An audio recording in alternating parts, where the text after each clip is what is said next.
অবিরাম সাইরেন বাজছে ইসরায়েলে, ব্যাপক বিস্ফোরণ। ইসরায়েলের টানা বেজেও চলেছে সাইরেন, আর একের পর এক শোনা যাচ্ছে বিস্ফোরণের শব্দ।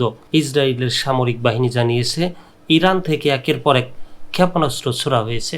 এর জেরে সেন্ট্রাল ও দক্ষিণ ইসরায়েলের দক্ষিণ এলাকায় বিমান হামলার সতর্কতা হিসেবে সাইরেন বেজে উঠেছে। বিশেষ করে আজদোদ ও লাসিস শহরে এবং পশ্চিম জেরুজালেমের কাছাকাছি কয়েকটি জায়গায় ইরানের ক্ষেপণাস্ত্র আঘাত এনেছে। টাইমস অব ইসরায়েল জানিয়েছে জেরুজালেমে সাইরেন বাজা মাত্রই ইসরায়েলি সংসদ এর সদস্যরা দ্রুত নিরাপদ আশ্রয়ে চলে যান।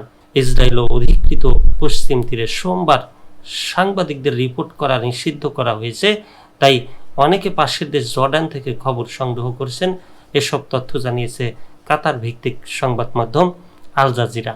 প্রতিবেদন থেকে জানা যায় ইসরায়েলে পাল্টা হামলা চালিয়েছে ইরান। এ হামলায় অন্তত এখন পর্যন্ত প্রায় 450টি ব্যালিস্টিক ক্ষেপণাস্ত্র ছুড়েছে তারা। এর মধ্যে অন্তত 44টি ক্ষেপণাস্ত্র ইসরায়েলের বিভিন্ন জায়গায় আঘাত এনেছে।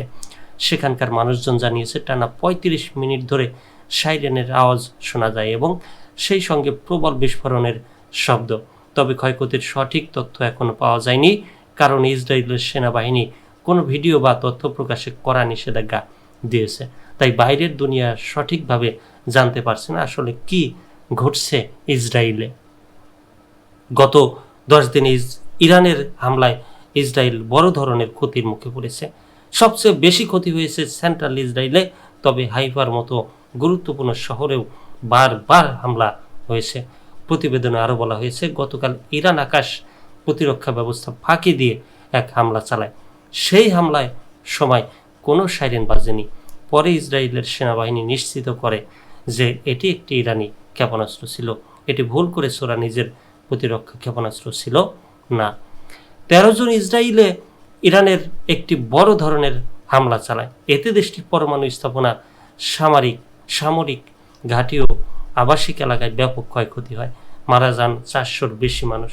নিহতদের মধ্যে উচ্চপদস্থ সামরিক কর্মকর্তা, পরমাণু বিজ্ঞানী এবং সাধারণ নাগরিকও রয়েছেন।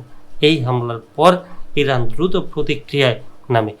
অপারেশন ট্রু প্রমিস 3 নামে এক অভিযানের অধীনে 23 জুন পর্যন্ত তারা ইসরায়েলের উপরে 21 দফা ক্ষেপণাস্ত্র হামলা চালিয়েছে।